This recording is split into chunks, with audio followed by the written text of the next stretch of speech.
Let's get started. The Community Organisation Award. This award is going to be presented by our community partner Aurora, and to present the award, will you please welcome the chairperson of Aurora, Alison King, and the president of the Australian Human Rights Commission, Emeritus Professor Rosalind Croucher.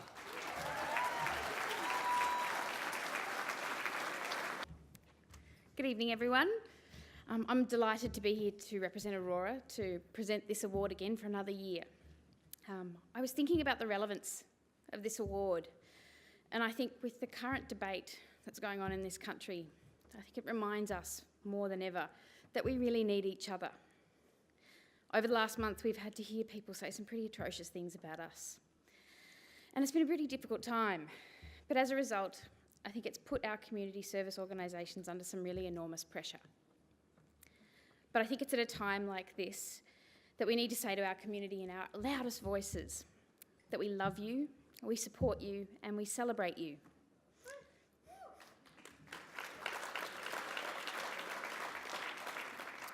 And that rings really true to me because love, support and celebration are what Aurora has always been about. And I think actually the same can be said of the organisations that are the finalists this evening. So without further ado, the finalists for this award are Sydney Pride History Group for its ongoing commitment to document and record the diverse history of LGBTI Sydney for future generations. The Flying Bats for over 30 years of providing a safe, supportive and social environment for thousands of women in Sydney through football. Rainbow Families for establishing New South Wales' first peak advocacy group for children and families within the LGBTI community. Trans Sydney Pride for providing support, advocacy and visibility for transgender people and for raising awareness and engagement on key issues through events and activations.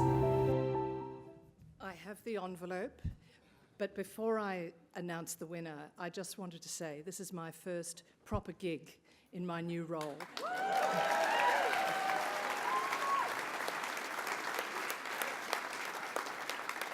And I'm particularly honoured to be able to announce the winner of a Community Organisations Award because in my role prior to this as President of the Australian Law Reform Commission for 10 years and now at the Human Rights Commission, I know how deeply important the role of community organisations is, and it's been my privilege to be able to give voice to the power of the submissions and advocacy that community organisations make to law reform, to the defence of human rights and to improving our society. So thank you.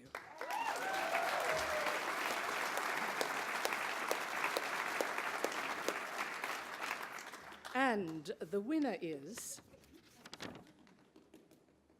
Rainbow Families.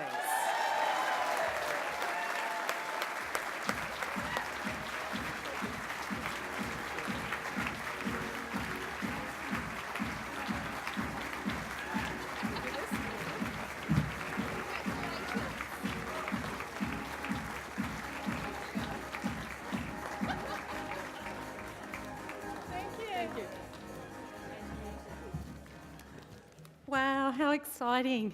You know, a lot of our committee wanted to be here today, but it's school holidays. So as they're driving up North the Pacific Highway with the bikes at the back, we're here at the Gay Logies. It's a big night for us. A month ago, a group of us were invited by the LGBTQI friendship group at Parliament House, and we were presenting our report on Love Makes a Family.